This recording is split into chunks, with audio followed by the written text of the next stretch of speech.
Amen.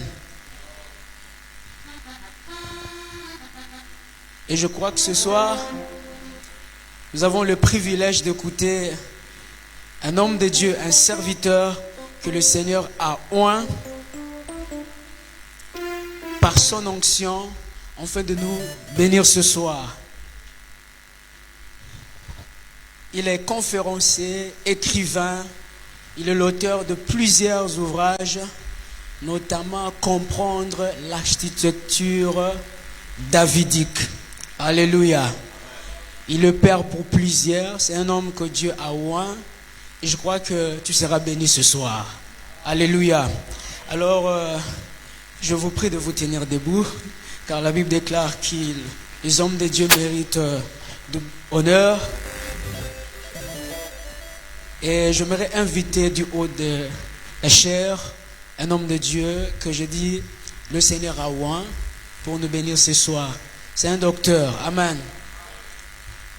Et lorsque le docteur Colin s'approche du haut de la chair, nous apprécions le Seigneur par les acclamations. Par les acclamations.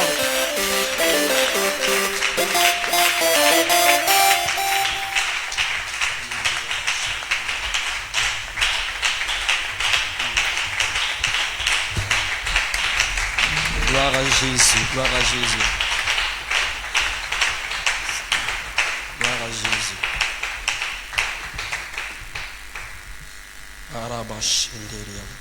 Amen. Est-ce que tu es là ce soir? Est-ce que tu es là ce soir? Dis avec moi, build. Amen. Dis avec moi, bâtir. Alléluia. Je suis convaincu que nous sommes dans la saison où Dieu est en train de susciter des bâtisseurs. Parce que l'église actuelle a besoin de bâtisseurs. Nous avons tellement prêché, mais il est temps de bâtir. Alléluia. Nous avons opéré avec la mentalité des prédicateurs, mais on n'a pas fonctionné avec l'esprit des bâtisseurs. Et je crois que le temps est venu que l'église comprend la profondeur et la quintessence de la parole de Jésus qui dit: je bâtirai mon église. Alléluia. Que Dieu soit béni. On peut s'asseoir, merci. Je bénis encore Dieu pour les hommes de Dieu qui ont enseigné en ces lieux. Waouh, c'était fort depuis le premier jour. Le pasteur Jonathan, l'apôtre David, Abraham, l'apôtre Antoine Dufono. Waouh. Tu es avec moi? Waouh. Alléluia. Ouf. Que Dieu soit béni. Avant que je commence mon message de ce matin, plutôt de ce soir, j'aimerais simplement dire merci à vous tous qui avez répondu à l'appel de Dieu. À vous qui nous suivez aussi en ligne, que le Seigneur vous bénisse abondamment. Et le premier jour, il y a une sœur qui m'a vu à la fin et qui m'a fait part d'une révélation ou d'une vision qu'elle a reçue qui disait qu'il fallait que l'Église entre dans un moment de repentance. Repentance. Ce matin, vers 3h et 4h du matin, j'ai fait un songe bizarre. Le songe que j'ai fait, j'ai écouté quelqu'un qui est en train de parler de la repentance par rapport au pays. Repentance par rapport au pays. Mais c'était comme un prophète qui était en train de parler de la repentance pour le pays. Et bizarrement, dans la vision que j'ai eu à faire, j'ai vu les deux tours jumelles, les deux tours que nous avons.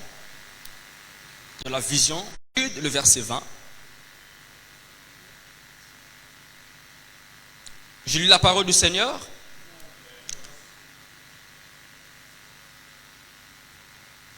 Il dit: pour vous, bien-aimés, vous édifiant vous-même sur votre très sainte foi et priant par le Saint-Esprit. Il y a une version qui dit: vous construisons vous-même. Une autre dit, vous bâtissant vous-même. Le mot édifier ici, c'est le mot oikodomeo, en grec, qui parle de bâtir ou d'élever une maison en construction. C'est ça le terme. Quand même la Bible déclare qu'il a donné le ministère pour l'édification des saints, l'édification du corps de Christ. Ça veut dire que le corps de Christ a besoin d'être construit. Le corps de Christ a besoin d'être construit. Et la Bible dit ici, faites des prières par le Saint-Esprit ou par l'Esprit. Mais comment?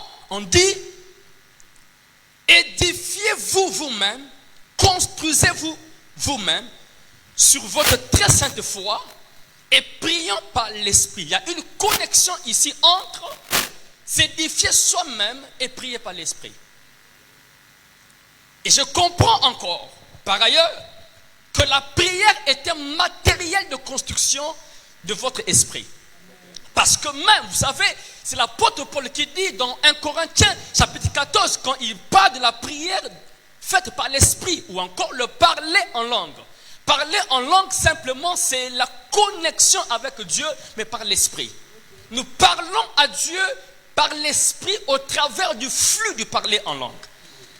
Donc, le parler en langue, c'est la prière pour la construction ou l'édification de l'homme spirituel que vous êtes.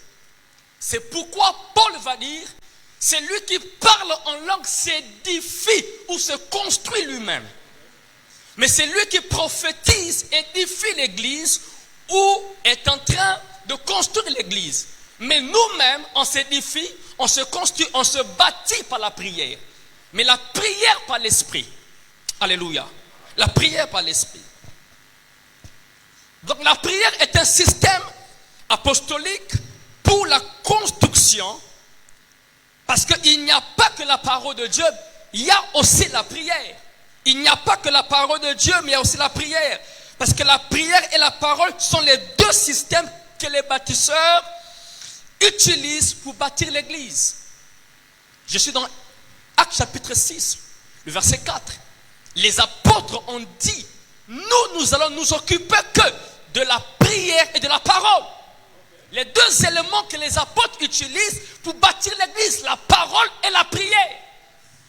Il dit, vous devez vous occuper d'autres choses, mais nous les apôtres, on va opérer, on va travailler autour des deux éléments importants, la prière et la parole. Alléluia. On ne peut pas bâtir si on ne détruit pas. On ne peut pas bâtir si on ne détruit pas. Le ministère apostolique active aussi la guerre de la prière afin de renverser les forteresses. Vous savez, Dieu va dire à Jérémie, je t'ai établi afin d'abattre, de renverser, mais aussi de bâtir. Aussi de bâtir. Les apôtres renversent les structures démoniaques et religieuses par la prière. Oui, parce que dans le livre de 1 Corinthiens, je crois 2 Corinthiens, où Paul dit, les armes avec lesquelles nous combattons, elles sont puissantes afin de renverser les forteresses. La prière est une arme apostolique pour renverser les systèmes démoniaques et afin de planter Christ dans les cœurs. En fait, la parole doit atterrir là où la prière a été activée. Alléluia. C'est pourquoi dans Actes chapitre 6, le verset 4, les apôtres n'ont pas dit que nous allons nous occuper de la parole et la prière. J'aime l'ordre. Ils ont dit, on va nous occuper d'abord de la prière et de la parole. Ça veut dire que la prière est la fondation de la parole. Avant que Dieu puisse dire que la lumière soit, l'esprit était en train de soupirer dans Mande Brazaya. L'activité spirituelle de l'esprit, les soupirs de l'esprit, ou encore l'intercession de l'esprit précède de la parole où Dieu va dire que la lumière soit.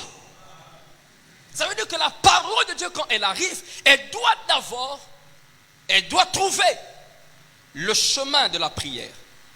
Alléluia. Est-ce que tu es là avec moi? Est-ce que tu es là avec moi?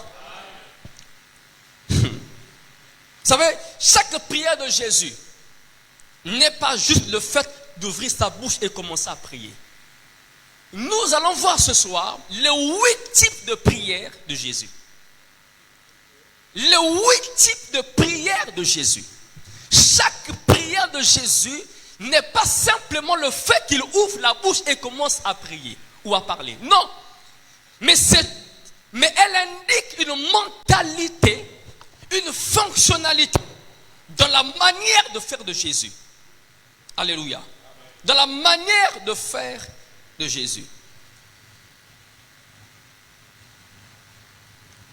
Allons-y rapidement. Parlons des types de prières de Jésus. Les 8 types de prières bibliques de Jésus. Parce que ce que je vais dire ce soir a une fondation biblique. Premier type de prière de Jésus. Il y a avec moi la prière gouvernementale. La prière gouvernementale de Jésus. Matthieu chapitre 6, le verset 9. Est-ce qu'on peut lire cela? Matthieu 6, le verset 9. Nous sommes à une conférence et Dieu nous fera du bien.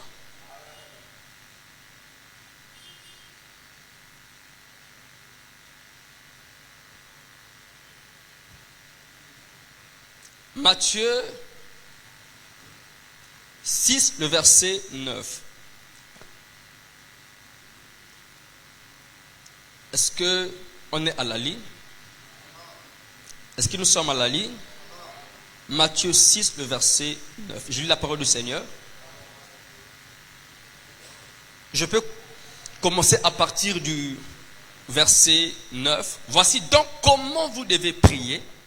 Notre Père qui es aux cieux, que ton nom soit sanctifié, que ton règne vienne, que ta volonté soit faite sur la terre comme au ciel. Amen. La prière gouvernementale est la prière qui décrit la dimension du roi. Notre Père qui es aux cieux, que ton règne vienne. C'est la prière qui établit le décret de la volonté de Dieu, ce que Dieu veut. Le gouvernement de Dieu, c'est ce que Dieu veut voir se faire sur la terre. Quand nous prions, notre Père qui est aux cieux, nous sommes en train d'utiliser le modèle de Jésus dans la prière. Parce que Jésus avait toujours l'habitude de parler à son Père. Parce qu'il comprend que le gouvernement dépend de la nature de l'autorité. Or, l'autorité n'est pas sur la terre, mais l'autorité est au ciel. L'autorité indique la notion de la tête, le mot képhale. L'autorité indique la notion de la tête. Or, déjà, par rapport à l'Église, Jésus est la tête de l'Église. Maintenant, par rapport à Christ, le Père, Dieu le Père, est la tête de Christ. C'est pourquoi la Bible déclare ceci, que Dieu est le chef de Christ, Christ est le chef de l'homme et l'homme est le chef de la femme. Alléluia. La dimension de chef ici établit la notion de l'autorité, de celui qui a été placé au-dessus de toi. Ça, c'est le gouvernement. Le gouvernement décrit la dimension de l'ordre et du rang. On sait que dans un gouvernement, il y a un président, il y a les ministres, oh my God. Dans un gouvernement, le président est là, il y a un premier ministre et ensuite, il y a ceux qui viennent après. Alléluia. Dieu a un gouvernement. Dieu opère de la dimension de la tête. Notre Père, et le mot Père ici, quand il dit vous priez, notre Père qui est aux cieux, pas sous la terre, qui est aux cieux. Le mot Père ici, c'est le mot Abba, qui veut dire la source, qui veut dire le modèle, qui veut dire la tête, qui veut dire l'origine ou le commencement. C'est là-bas où vient le gouvernement. C'est là-bas où vient le règne de Dieu. Que ton règne vienne. Et que ta volonté soit faite sur la terre comme au ciel. La prière gouvernementale est la prière qui décrit le cœur de Dieu. Parce que vous savez, la volonté même de Dieu vient ou émane du désir ou du cœur de Dieu. Ce que Dieu veut voir, Ce que Dieu veut imprimer sur la terre vient du trône de Dieu, vient du cœur de Dieu. Et quand nous prions, nous devons accepter. Avant même de l'accepter, on doit demander à ce que ce qui est en train de bouillonner dans le cœur de Dieu arrive sous la terre. Mais nos prières feront à ce que les réalités qui sont dans le cœur de Dieu nous parviennent sous la terre. La prière gouvernementale active les intentions de Dieu afin que les désirs, les préférences de Dieu se fassent dans nos pays, dans nos familles et dans nos églises. Ça, c'est la prière gouvernementale. Alléluia. Vous savez, j'avais écrit un truc sur les 7 P de la prière apostolique, les 7 P de la prière apostolique de Matthieu 6. Vous savez, Matthieu 6, c'est une prière qui est là. Elle n'est pas une litanie ou encore, ce n'est pas une prière de récitation. La prière de Matthieu 6 de notre Père est une prière qui cache des principes du royaume. La Bible déclare, notre Père qui est aux cieux. Nous parlons des 7 P. Les 7 P de la prière apostolique de Jésus. 1. La paternité de Dieu. Notre Père qui est aux cieux. 2. La personnalité de Dieu. Que ton nom soit sanctifié. Parce que le nom est une indication de qui tu es. Que ton nom soit sanctifié. 3. Le programme ou le plan master de Dieu. Que ton règne vienne et que ta volonté soit faite sur la terre comme au ciel. Ça, c'est le programme de Dieu. Ça, c'est le plan de Dieu qui doit se faire sur la terre. Quatrièmement, la providence divine. Donne-nous, dans cette saison, notre pain du jour. La providence. Et cinquièmement, le pardon de Dieu. Donne-nous nos offenses, comme nous aussi nous pardonnons à ceux qui nous ont offensés. La protection divine. 6. Ne nous soumets pas à la tentation, mais sécurise-nous contre l'hostilité et le mal. Et 7. La plénitude divine. Car c'est à toi qu'appartiennent dans tous les siècles le règne, la puissance et la gloire. Alléluia. Voilà les 7 P du psaume, plutôt de la prière de notre Père. Alléluia. Et tout cela cache le cœur de Dieu. Ce que Dieu veut pour nous. Même quand tu demandes à Dieu le pain, que cela soit dans la volonté de Dieu. Tout ce que nous demandons doit avoir un lien avec ce que Dieu veut pour nos vies. Alléluia.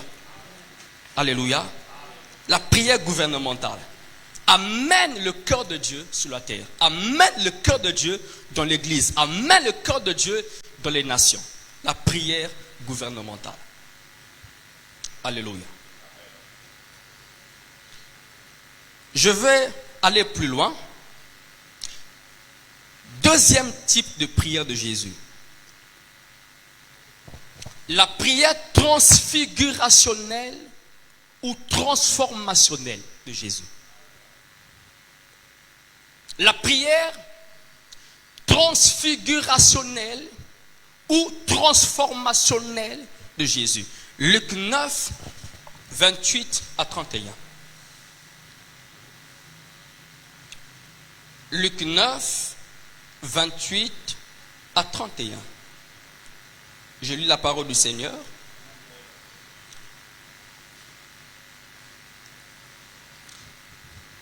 Environ 8 jours après qu'il eut dit ces paroles, Jésus prit avec lui Pierre, Jean et Jacques et il monta sur la montagne pour prier.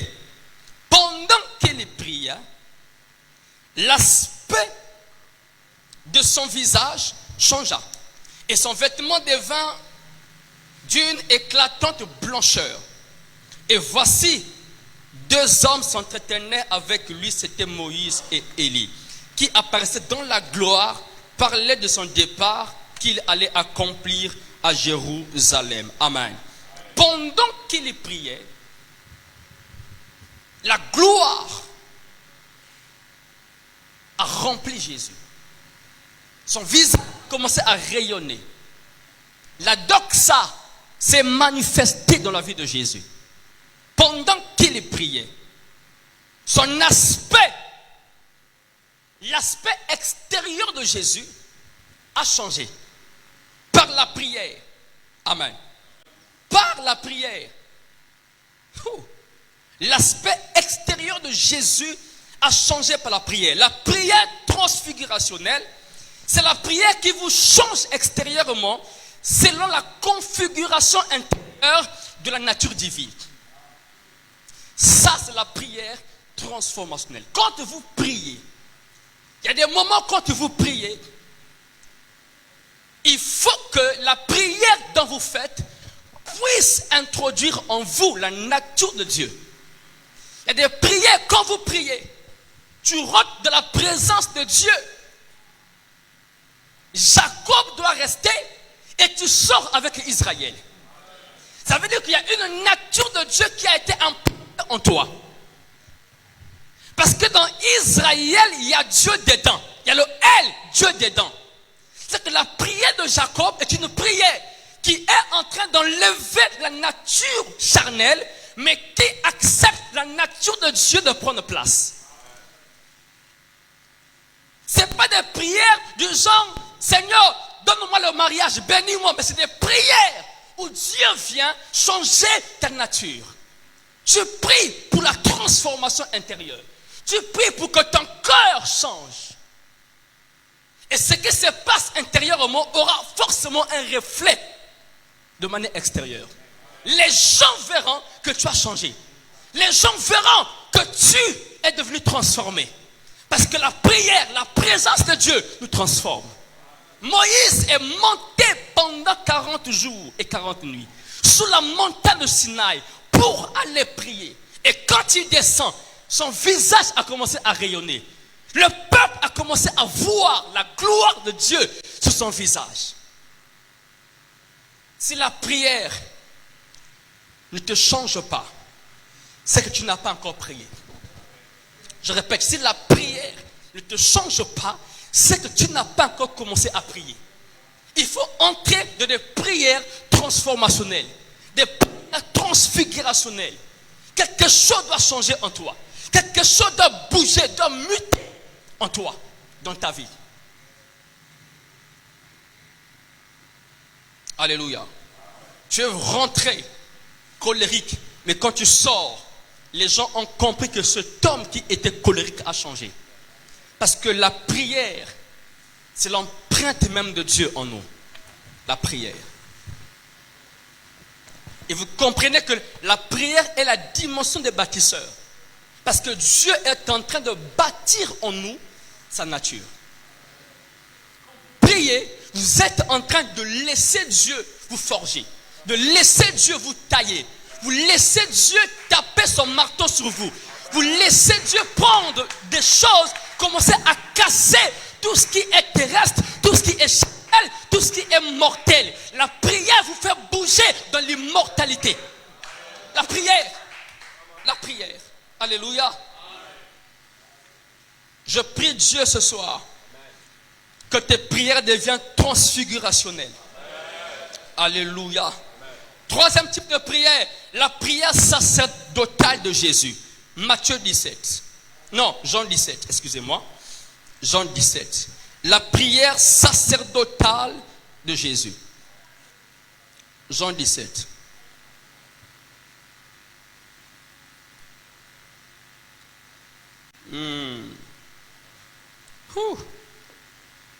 La prière sacerdotale de Jésus. Je lis la parole du Seigneur. Alors ici, Jésus est en train de se positionner.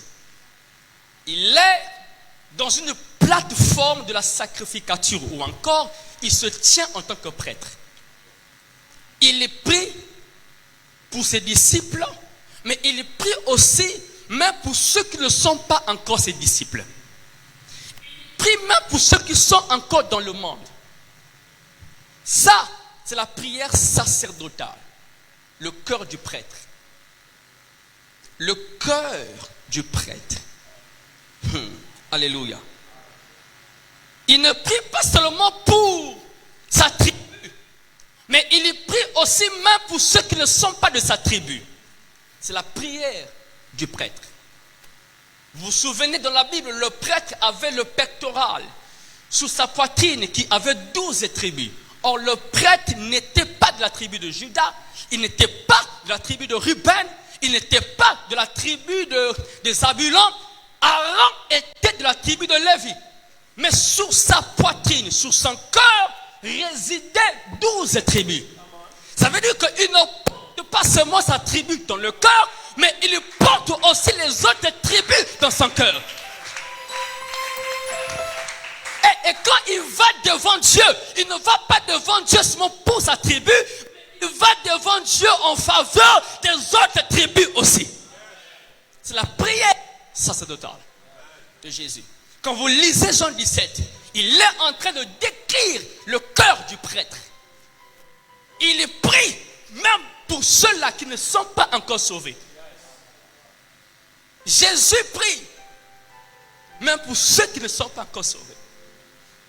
Celui que toi tu es en train de jouer dans le contour, dans le plan master de Dieu, il a été déjà localisé, enregistré, faisant partie de ceux qui seront sauvés.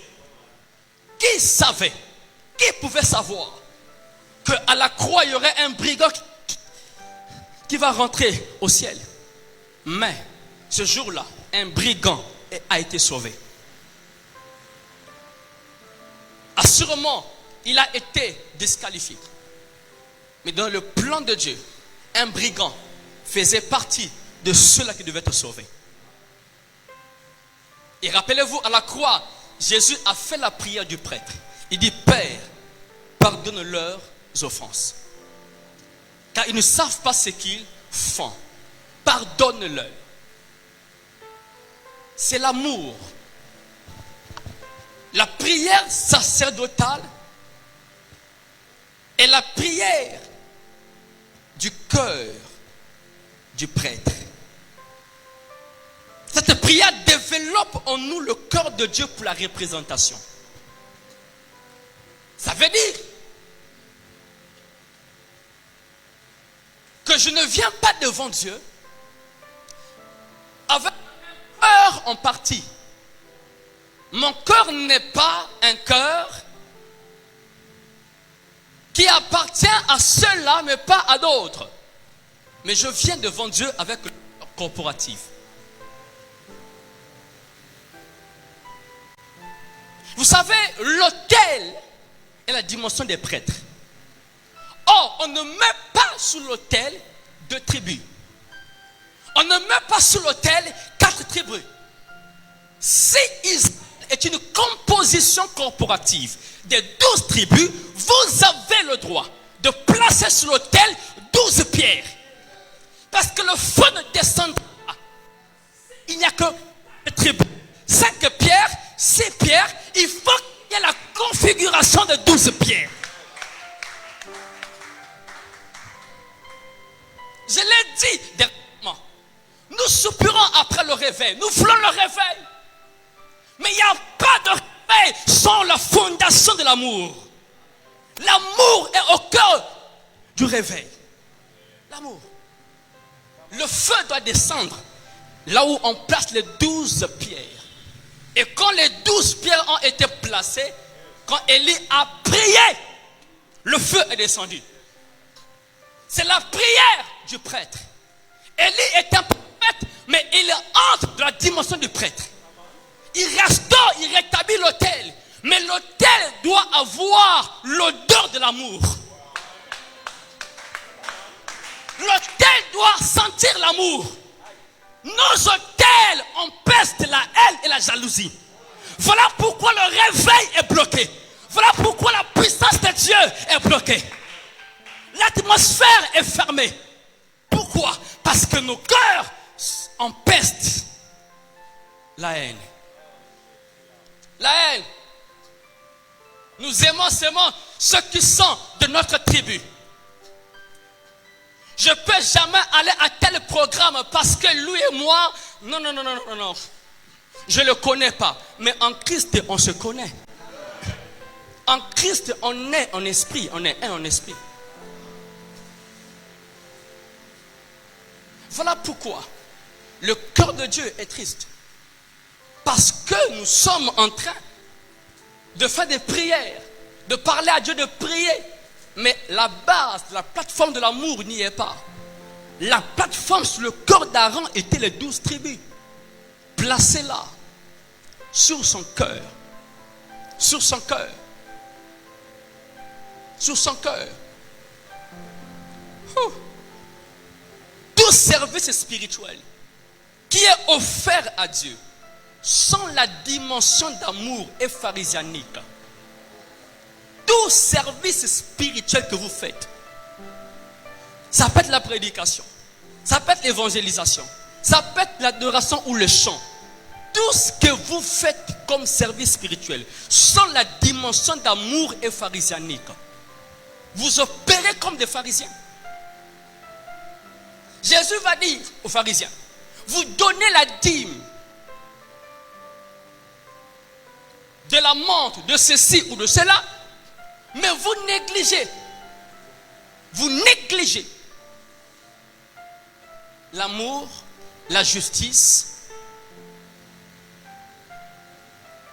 et l'équité.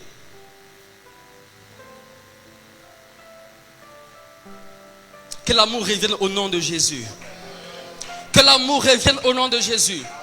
Que nos cœurs sentent l'arôme de l'amour. Que nos cœurs sentent l'arôme de l'amour de Dieu. Alléluia. C'est la prière sacerdotale. On se tient sur l'autel avec le cœur large. C'est pourquoi Jésus à la croix, quand il meurt, il avait ses mains ouvertes. C'est la dimension de prêtre. Pour dire c'est tout le monde. C'est tout le monde. C'est tout le monde. C'est le cœur qui est large. C'est la raison pour laquelle l'apôtre Paul, dans le livre de Éphésiens chapitre 3, il est en train de parler de l'amour de Dieu dans 4 dimensions. Il parle de la largeur, il parle de la longueur, il parle de la profondeur et il parle de la hauteur. Et ceci sont les 4 dimensions de l'autel. Parce que l'autel avait 4 cornes. Je peux avancer? L'autel avait 4 cornes. Tout sacrifice qui est placé sur l'autel, sans la dimension de l'amour, est un sacrifice à rejeter. Nos efforts, tout ce qu'on peut faire dans le service spirituel, si cela n'est pas alimenté par l'amour, l'amour dans 4 dimensions, cela est rejeté.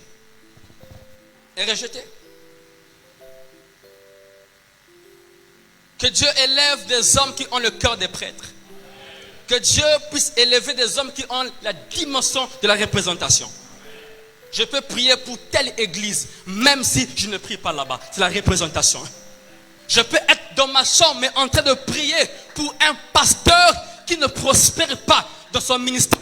Un pasteur qui est en train de se battre encore dans le ministère, mais qui n'avance pas, qui soupire, qui pleure. Mais moi, dans ma chambre, je prie pour lui. Je prie pour lui. Il ne me connaît pas, je ne le connais pas, mais je prie pour lui. Quand je le vois souffrir, je prie pour lui. Ça, c'est le cœur du prêtre. C'est la représentation. Je vais devant Dieu pour lui, en sa faveur. En sa faveur. Où sont ses cœurs? Où sont ses cœurs? Où sont ses cœurs? Alléluia. Regarde seulement tes prières. Quand tu pries pour toi. Tu pries pour les membres de ton église. Tu pries pour ta femme. Ça, c'est l'égoïsme. Tu n'as pas l'esprit corporatif. Tu n'as pas l'esprit global. Le prêtre est global. Le prêtre n'est pas sectaire. Le prêtre n'est pas sectaire. Il est global. Il porte tout le monde dans le cœur. Ma prière est que Dieu te fasse un prêtre global. Quatrième type de prière de Jésus. Il y avait comme moi la prière prophétique directionnelle. Alors, c'est un type de prière de Jésus. La prière prophétique directionnelle de Jésus. Luc chapitre 6, le verset 12 à 13. Luc 6, verset 12 à 13.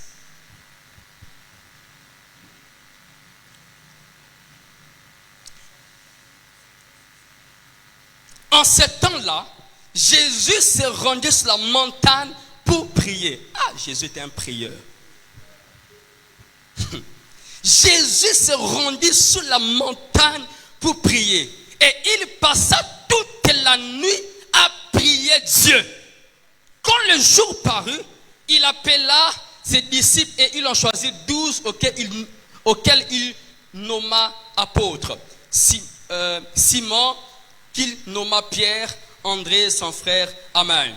Donc Jésus est monté sur la montagne pour prier. C'est la prière de la dimension des prophètes. La dimension prophétique est la dimension de la boussole. Pourquoi? Parce que les prophètes montrent la direction. C'est pourquoi la Bible déclare ceci, que c'est comme la parole prophétique, c'est comme plutôt une lampe. Ok? Une lampe qu'on trimballe sur le long du chemin, le lucnos. C'est une lampe qui montre la direction dans la nuit. Les prophètes doivent situer, mais doivent aussi apporter la lumière par rapport au temps dans lequel nous sommes. Maintenant, au niveau de la prière prophétique directionnelle de Jésus, c'est que Jésus ici, il est en train de localiser de manière prophétique ceux-là qui vont marcher avec lui. Il va prier. Toute la nuit, il a prié. Et quand il descend, il a une localisation claire. Il sait qui sera avec lui et qui ne sera pas avec lui. Alléluia. La prière lui a permis de localiser des personnes de destinée pour son ministère. Chaque choix que vous faites doit être impulsé par la dimension de la prière prophétique. Alléluia. Avant de faire quoi que ce soit, va prier.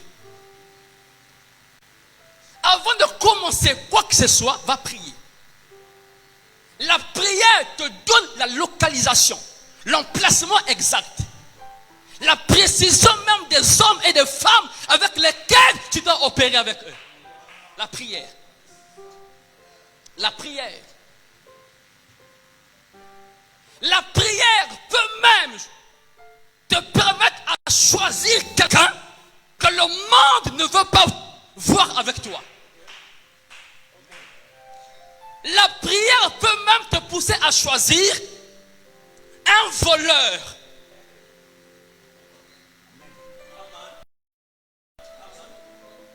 La prière, quand on est prophétique, quand on ne navigue pas par rapport à la vue charnelle, quand on est conscient de sa destinée, quand on est conscient des enjeux du ministère, la prière peut te pousser à choisir même un Judas. Même un Judas. Étant conscient de ce qu'il est, étant conscient de ce qu'il représente, la prière, quand on est prophétique, on ne marche pas par les sentiments, on marche par l'esprit. Par l'esprit.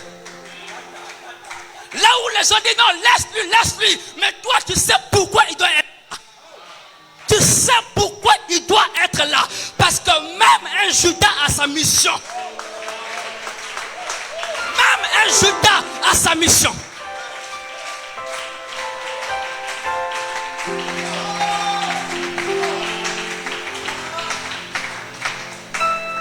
Quand on est prophétique, quand on marche par l'esprit, quand on prie pour recevoir l'orientation, la direction de Dieu, on ne peut jamais se tromper.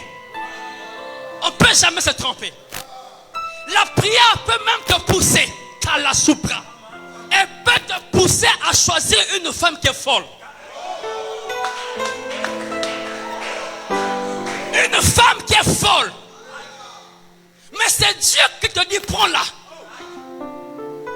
Prends-la. Là où les gens disent non, elle est folle. Mais toi, tu sais pourquoi elle doit être avec toi.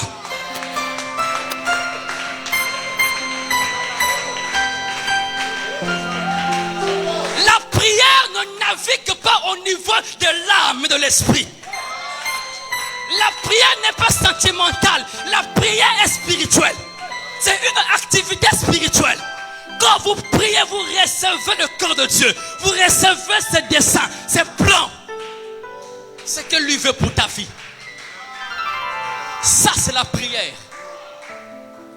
La prière peut même te mettre en opposition à tout le monde. Quand tu rentres dans la présence de Dieu, Dieu te dit, fais ça, fais ça, fais ça. Et quand tu sors, ce que tu fais, ou tu feras, peut mettre même les gens en colère contre toi. Mais le plus important dans la prière, c'est l'obéissance à Dieu. Obéissance à Dieu.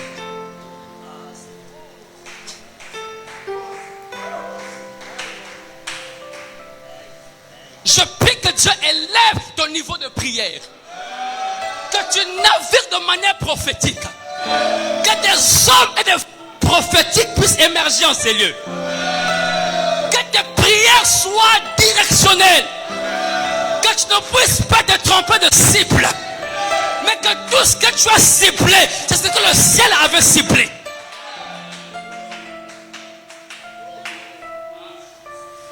Est-ce que vous savez que Judas, même avant qu'il puisse naître, Judas était déjà dans le programme de Dieu avant le commencement?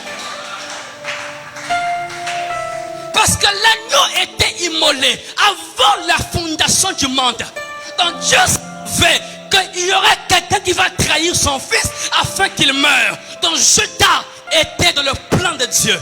Mais la prière fera à ce que Dieu avait initié depuis l'éternité puisse s'accomplir. Il y a une femme pour toi, il y a un mari pour toi que Dieu avait déjà programmé depuis l'éternité. La prière t'amène la précision. La précision. La précision.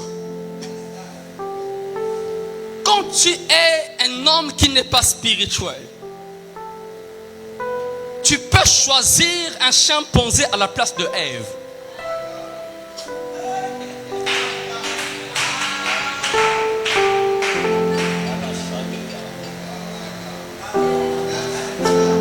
Tu peux choisir un chimpanzé à la place de Ève. Le prophétique regarde la structure invisible avant le visible. C'est pourquoi Adam étant prophétique a dit, voici celle qui est hors des maisons, la dimension que mes yeux n'ont même pas vue. Parce que Mande Suprakata, il dit hors des maisons et chair de ma chair. Ça veut dire, et pourtant, c'est la même Ève que Dieu a envoyée. C'est la même Ève qui a induit Adam en erreur. Dieu peut même t'envoyer une femme qui peut être même un instrument que Dieu va utiliser pour forger ton ministère.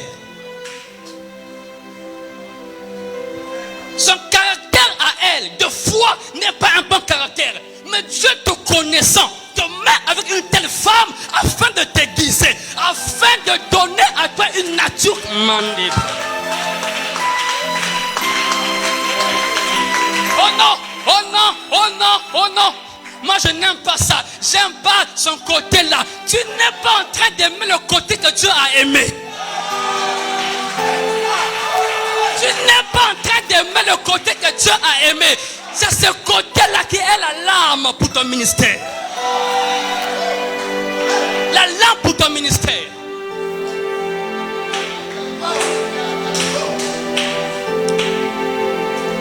Dis avec moi, je suis prophétique. Je suis prophétique. Alléluia. À cause du temps, on va bouger, on va bouger. Parce que je sens ta montée. Je sens ta tête monter. Amen. Donc, il faut que je puisse doser un peu. Parce que je sens ta tête monter. Alléluia.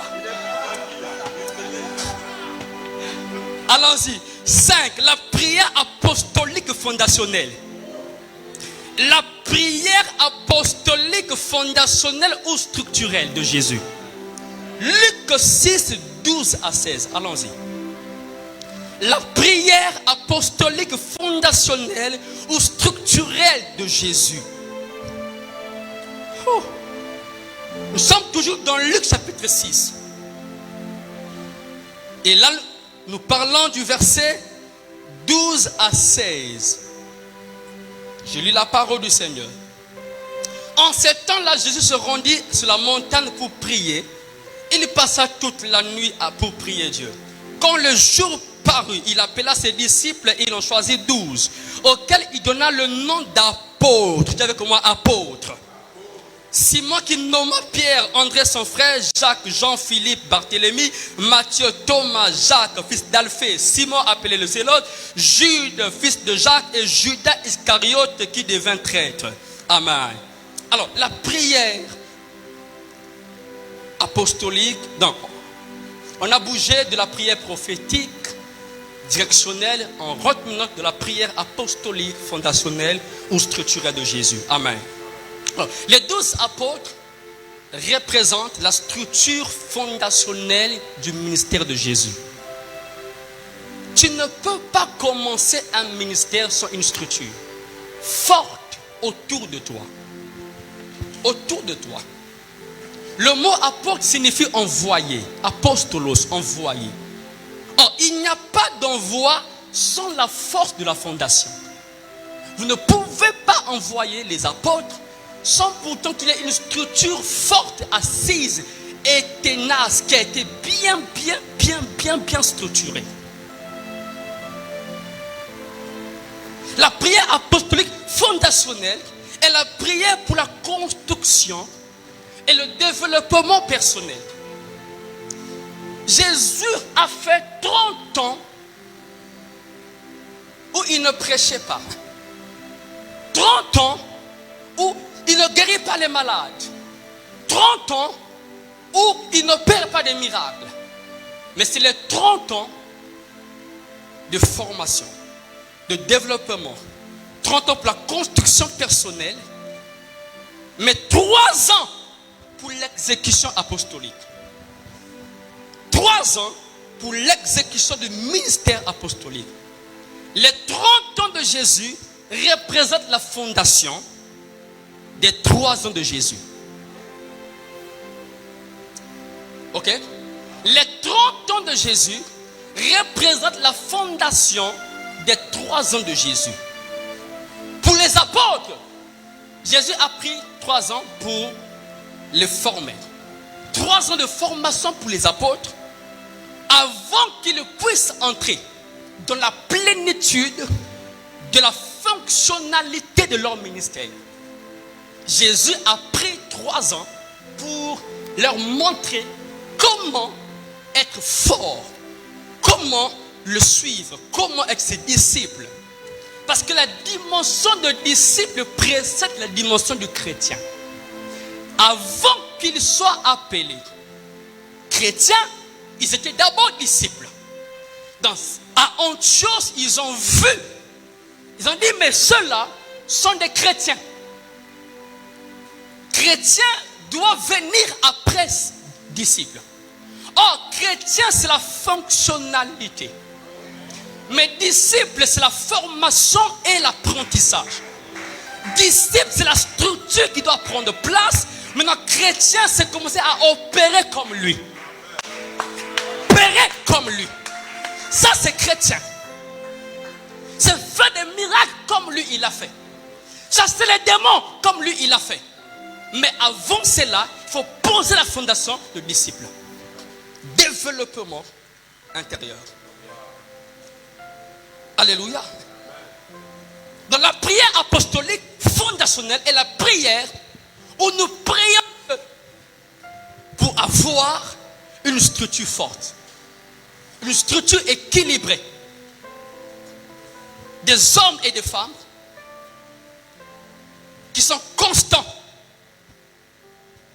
Lorsque vous avez des enfants avec vous qui se précipitent n'importe comment pour le ministère, ça veut dire que vous avez échoué. Quand on a un ministère, vous devez avoir des enfants qui doivent rester là, apprendre, accepter la discipline, accepter la patience, accepter la formation. Ça veut dire que votre prière est en train de s'accomplir. Ça, c'est la prière apostolique de Jésus.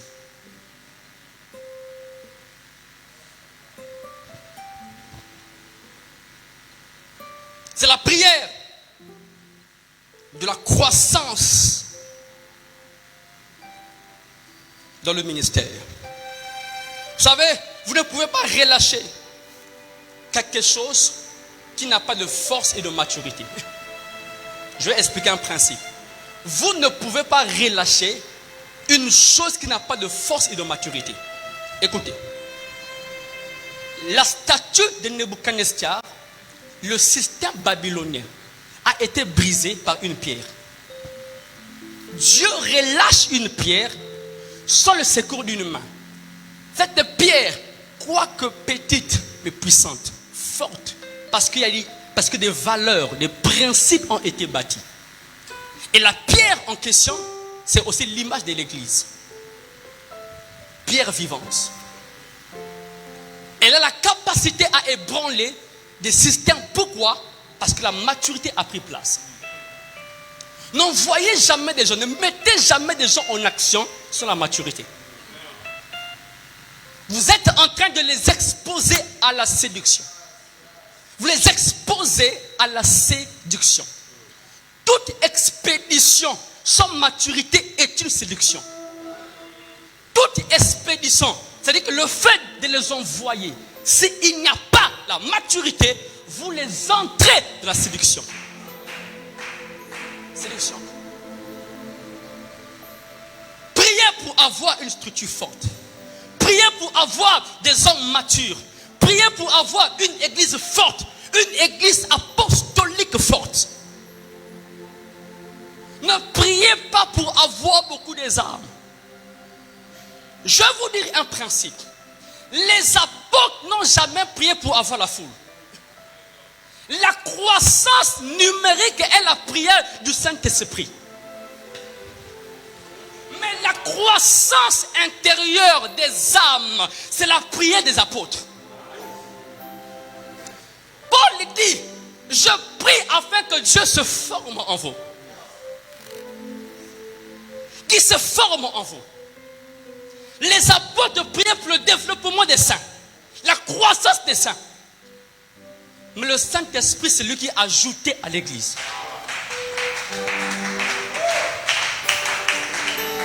C'est le Saint-Esprit, c'est pas nous, c'est l'Esprit qui a ajouté dans l'église.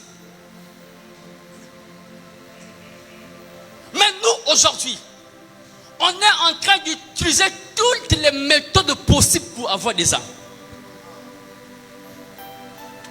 Des mécanismes humains pour avoir des âmes. Un jour, Dieu m'a dit, David, les affiches informent, mais le Saint-Esprit attire. Les affiches, les vidéos, tout ce qu'on fait là informe les gens. L'information. Mais le Saint-Esprit, c'est lui qui attire les gens. La croissance des âmes dans l'église, le nombre est le cri d'esprit. Mais le développement, la croissance spirituelle, la maturité est le cri des apôtres. Plus vous priez, plus vous soupirez pour la maturité, plus Dieu va commencer à envoyer des gens. Il n'y aura pas l'explosion de 3000 s'il n'y a pas eu la fondation de 120.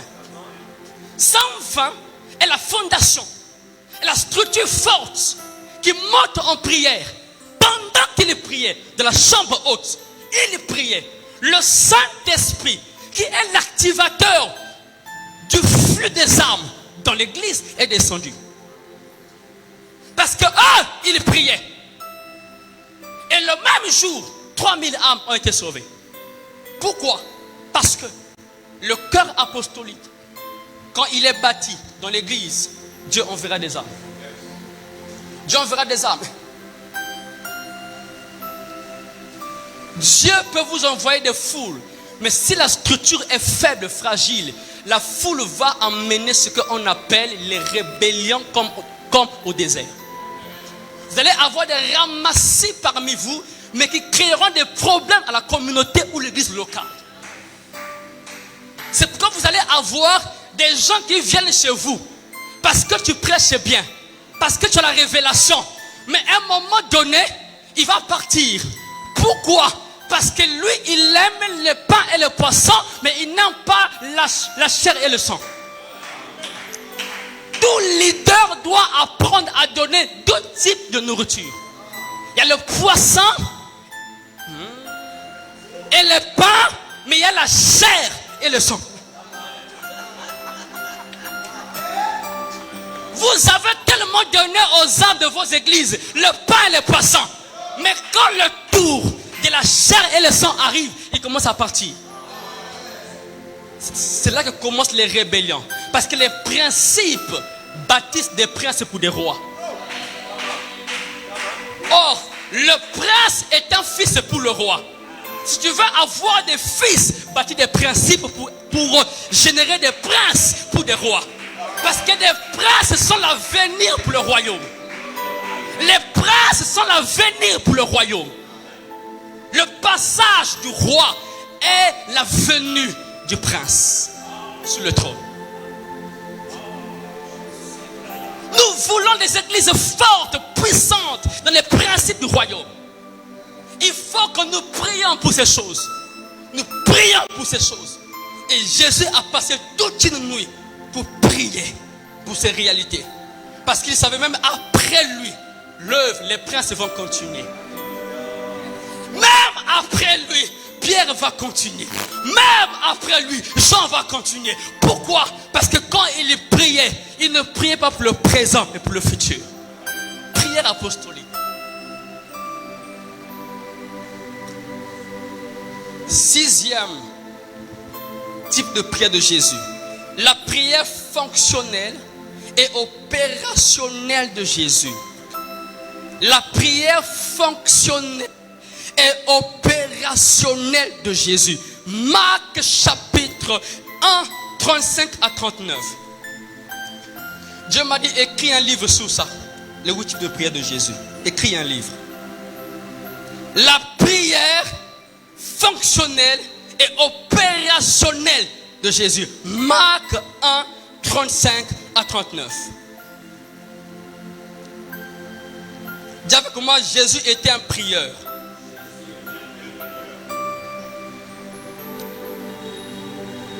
Vers le matin, donc il faisait encore très sombre, il se leva et sortit pour aller dans un lieu désert où il pria. Simon et ceux qui étaient avec lui se mirent à sa recherche. Il leur répondit, allons ailleurs, dans les bourgades voisines, afin que j'y prêche aussi. Ça veut dire que j'ai prié, mais je dois aussi prêcher. J'ai prié, mais je dois aussi prêcher. Il dit, afin que je prêche aussi. En prier, mais aussi que je prêche. Car c'est pour cela que je suis sorti. Et il alla prêcher dans les synagogues par toute la Galilée et il chassa les démons. Est-ce qu'on peut acclamer la parole de Dieu? La prière fonctionnelle et opérationnelle de Jésus. Alléluia. Le ministère de puissance de Jésus est le résultat de sa vie de prière. La prière est la sémence pour la puissance et la prédication. La prière est la sémence pour la puissance et la prédication. La prière, je répète, la prière est la gâchette pour la fonctionnalité. Tu ne peux pas commencer à prêcher, à fonctionner de manière efficace si la prière n'a pas été activée. La prière. Vous ne pouvez pas opérer efficacement sans une dimension de prière pour l'opération. Vous devez prier. Vous devez prier pour les opérations du royaume. Vous devez prier pour les opérations du royaume.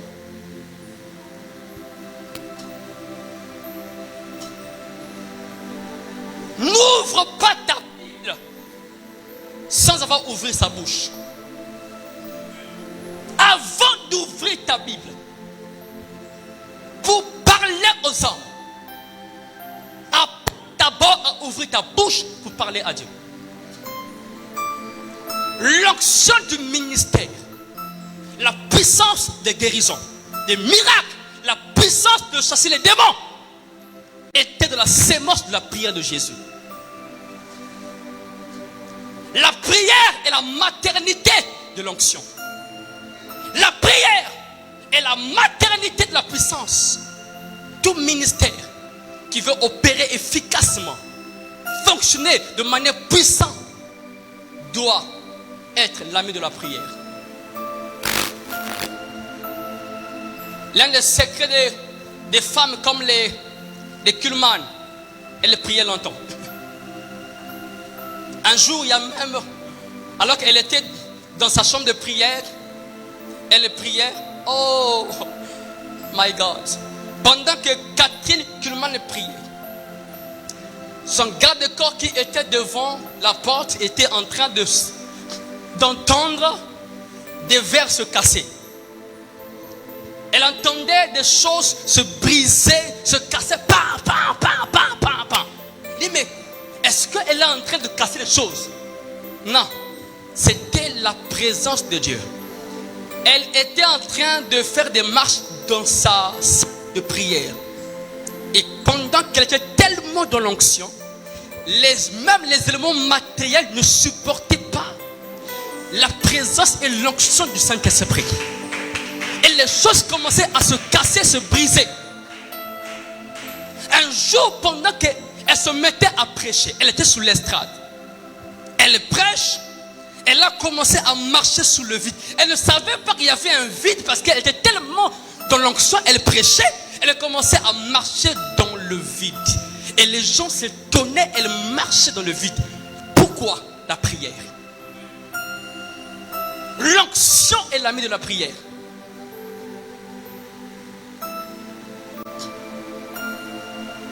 C'est une chose qu'un noix sait faire, c'est prier. C'est une chose qu'un noix sait faire, c'est prier. C'est prier.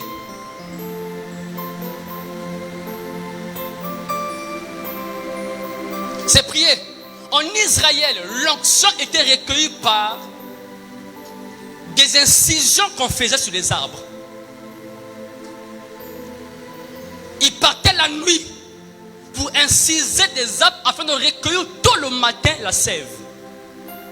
Et ils mélangeaient la sève avec le galbanum, l'ongle odorant, le sté, pour fabriquer ce qu'on appelle l'huile d'onction.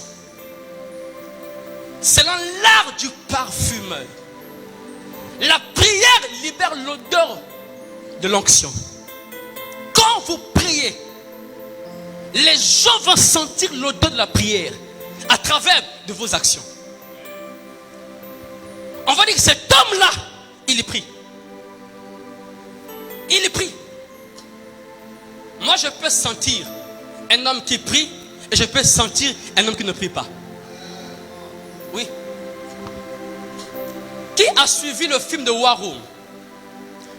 War Room, vous voyez, ce couple-là qui arrive pour acheter la maison.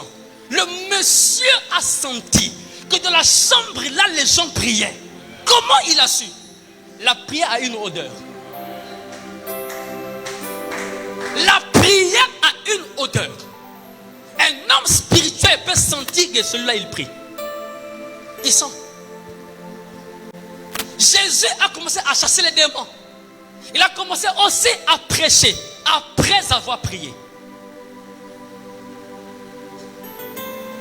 Après avoir prié. Tu ne peux pas bâtir un ministère efficace sans la prière. Sans la prière. Tu ne peux pas bâtir un ministère efficace qui va durer dans le temps sans la prière. Sans la prière.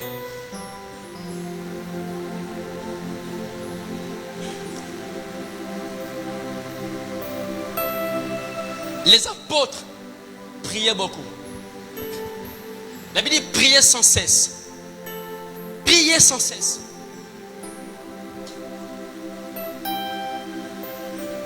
Parce que la prière relâche l'onction et le surnaturel dans le ministère. Si le ministère est la fonctionnalité, la prière est la seule chose qui peut faire à ce que votre ministère soit puissant.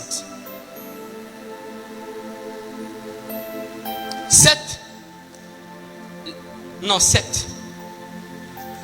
La prière transactionnelle de Jésus. La prière transactionnelle de Jésus. Luc 22, versets 39 à 46. Let us go. Luc 22.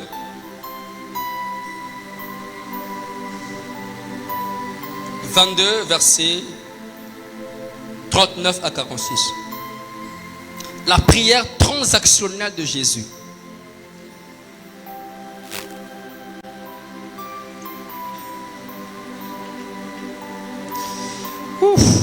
Après être sorti, il alla selon sa coutume à la montagne des Oliviers. Ses disciples le suivirent. Lorsqu'il fut arrivé dans ce lieu, il leur dit, priez, afin que vous ne tombiez pas en tentation.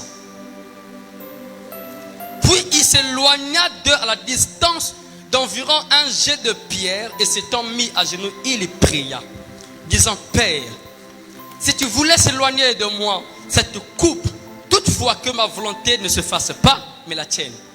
Alors un ange lui apparut du ciel pour le fortifier. Étant en agonie, il priait plus instamment. Et sa sueur devint comme des grumeaux de sang qui tombaient à terre.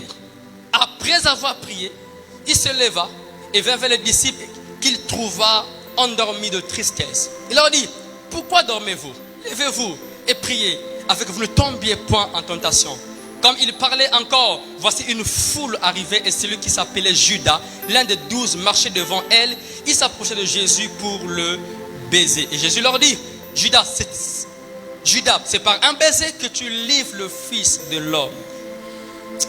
Ceux qui étaient avec Jésus, voyant ce qui allait arriver, dirent, Seigneur, frapperons-nous de l'épée? Et l'un d'eux frappa le serviteur du souverain sacrificateur. Il lui emporta l'oreille droite. Pierre. Alléluia. Pierre était un koulouna spirituel. Il avait son épée toujours avec lui. Il ne lâche pas. Amen. Alors, la prière transactionnelle de Jésus. Vous savez, dans le ministère de Jésus, Gethsemane est la frontière entre le temps et l'éternité. Gethsemane est la frontière. C'est comme la dimension du Jourdain pour Josué. Gethsemane, c'est le tournant. C'est là où Jésus met fin à sa fonctionnalité pour entrer dans un cycle nouveau du ministère du souverain sacrificateur qui doit mourir à la croix.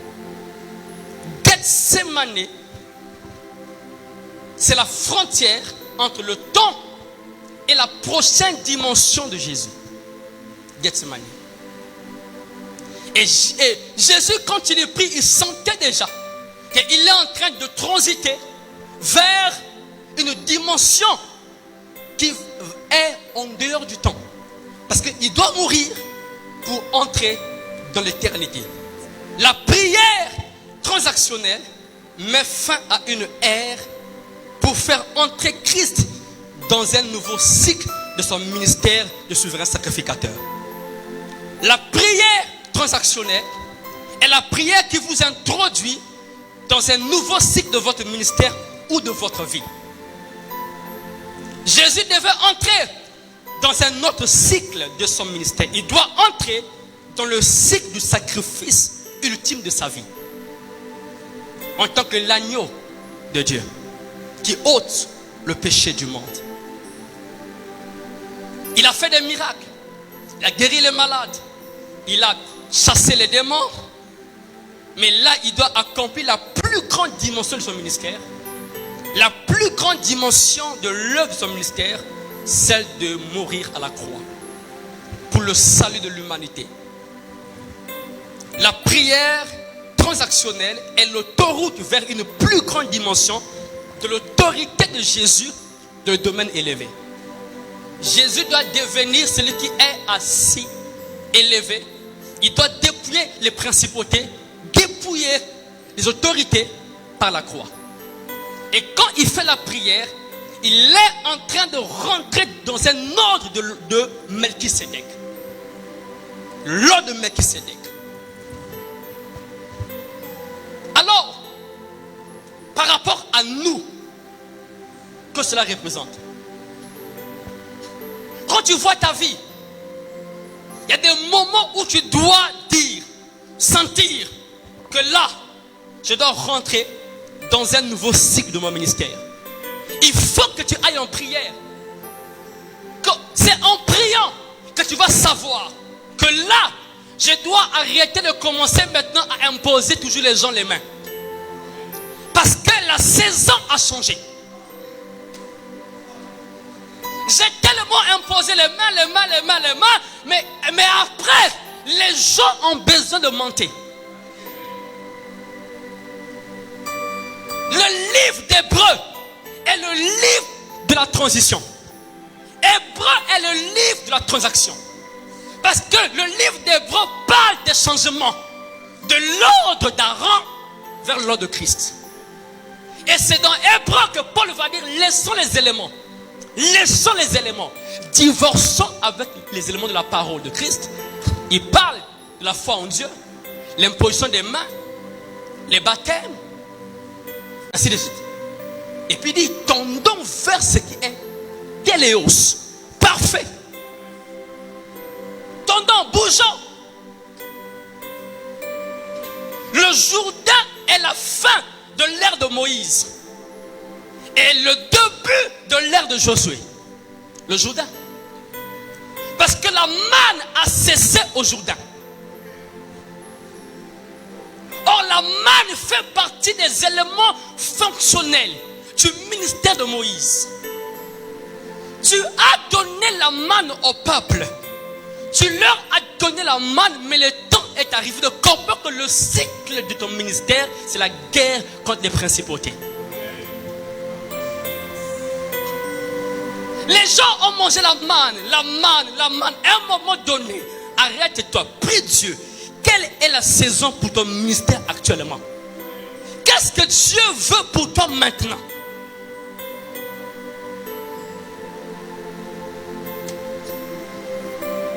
Un homme de Dieu doit marcher par révélation.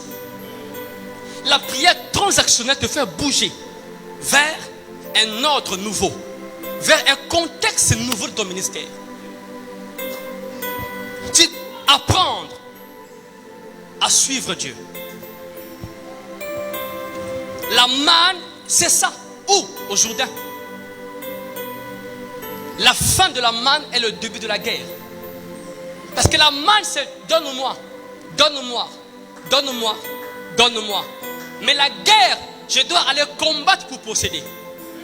Ça veut dire qu'il y a un temps où tu as géré les bébés spirituels, mais il y a un temps où tu dois gérer une église de mature. Et mature. Maturité. Il y a un temps où tu as donné le lait, mais il y a un temps où tu dois donner la nourriture solide. Transaction. Tout leader doit monter pour prier, dire à Dieu, Seigneur, quelle est la saison de mon ministère? Qu'est-ce que tu me demandes? Qu'est-ce que tu attends de moi maintenant? Jésus a senti que la fin était arrivée. Et il rentrait maintenant vers un ordre plus supérieur. C'est lui de l'ordre de Melchisédek. Que Dieu aide ton ministère à comprendre les saisons. Que Dieu aide ton ministère à comprendre le mouvement de Dieu.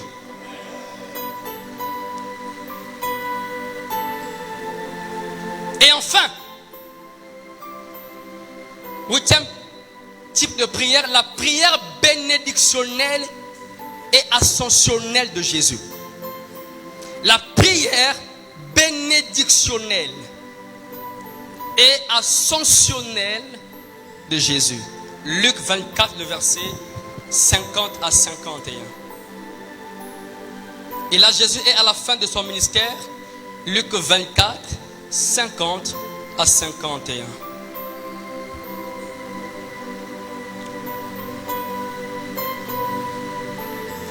Il les conduisit jusque vers Béthanie. Et ayant levé les mains, il les bénit. Pendant qu'il les bénissait, il se sépara d'eux et il fut ascensionné vers le ciel. Amen. La prière bénédictionnelle et ascensionnelle de Jésus. Il y a des prières qui donnent accès à des bénédictions qui sont établies dans les dimensions élevées. Éphésiens 1, verset 3 dit: béni soit le Père de notre Seigneur Jésus, qui nous a bénis de toutes sortes de bénédictions dans les lieux célestes en Jésus-Christ. Jésus pria et il est béni. Or, les bénédictions sont établies en Christ dans les lieux élevés. Et quand on fait de telles prières, nous sommes en train de relâcher sur l'Église des bénédictions dont eux, ils doivent avoir accès à cela. C'est des prières d'héritage. Tout leader doit prier pour que le peuple entre dans l'héritage. Tout leader doit ouvrir les portails afin que le peuple ait accès aux dimensions élevées. Et des prières, quand vous le faites, vous intronisez le peuple de Dieu dans leur destinée prophétique. C'est des prières de bénédiction, des prières d'ascension. Pendant qu'il est pris, il est béni, il s'est levé, il montait vers le Père. Il montait vers le Père. La prière vous élève de la dimension de l'ascension, afin de prendre ou de saisir les choses qui sont établies dans le domaine élevé en Christ. Quand vous priez, vous avez accès. La prière ouvre des portails. La prière donne accès aux dimensions. La prière vous élève aux choses d'en haut. Malesukata. Je vais ouvrir une révélation. Il y a deux types de prières. La prière des enfants, c'est la prière où les choses quittent le ciel pour descendre. Mais la prière des hommes matures ou des fils, c'est la prière où les choses ne quittent pas le haut pour descendre, mais c'est eux qui montent. Écoutez. Écoutez. C'est la prière du Mandebrosa. C'est la prière pour le décodage des choses qui ne sont pas sur la terre mais au ciel. Jérémie va dire, dans Jérémie, Dieu va dire à Jérémie: invoque-moi, je te répondrai, je t'annoncerai des choses cachées que tu ne connais pas. C'est la prière où, quand tu pries, tu as accès à des mystères, tu as accès à des révélations qui étaient codées ou codifiées. Mais c'est à toi de monter pour prendre cela. C'est à toi d'invoquer, de monter pour prendre cela. Mais les fils attendent que les choses viennent du Père vers eux. Les enfants, j'allais dire, donne-nous notre pain du quotidien. Donne-nous notre pain quotidien. Ça, c'est la prière pour les enfants. Mais quand on commence à naviguer de la dimension des hommes matures, spirituels, les huios, là maintenant on commence à monter. C'est c'est l'ascension. C'est l'élévation dans les choses de Dieu. C'est toi qui vas chercher. L'église de Moïse attend que les choses viennent vers eux. Mais l'église de Josué, c'est eux qui vont chercher. C'est eux qui vont chercher. L'église de Moïse attend que Moïse invoque Dieu pour que ça vienne. Mais l'église de Josué, forgez-vous pour aller combattre. Prenez. Possédez l'héritage. Possédez l'héritage. Cana, c'est la prochaine dimension.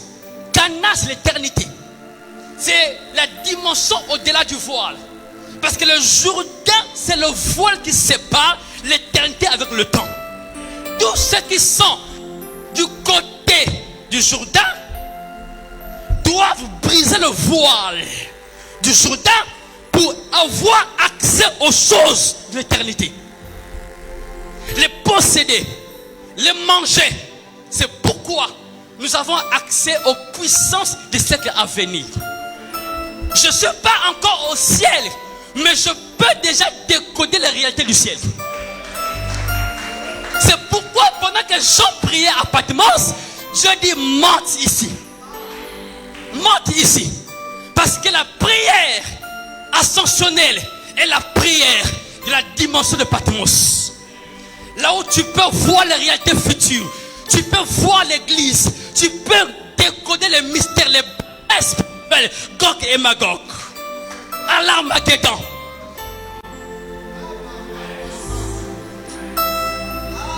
Il est temps d'élever des hommes à une telle dimension de prière. Des prières qui décodent les réalités spirituelles.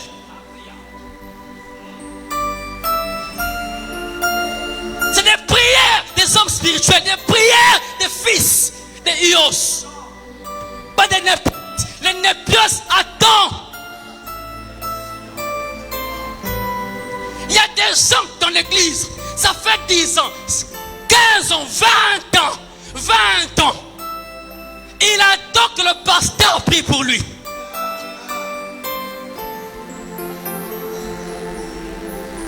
Il s'en dépend de Moïse. Mais Josué n'a pas bâti des dépendants de Moïse. Il les a formés pour aller eux-mêmes posséder. Pour leur territoire. Leur territoire. Leur territoire.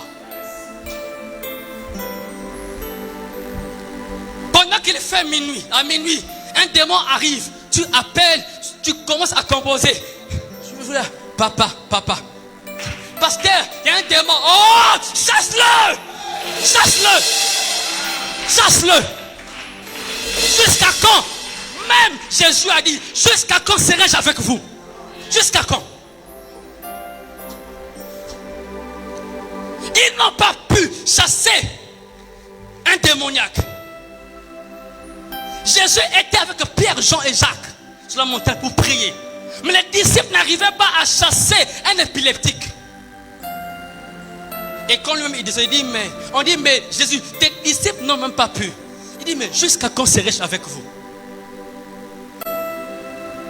Pourquoi? Parce qu'il ne priait pas. Mais Jésus revient du domaine élevé de la prière. Quand il descend, les choses bougent. Le domaine est dans la prière. Le pouvoir est dans la prière. C'est sans l'héritage des saints. J'opère sur terre avec l'héritage des saints. T'es en Christ.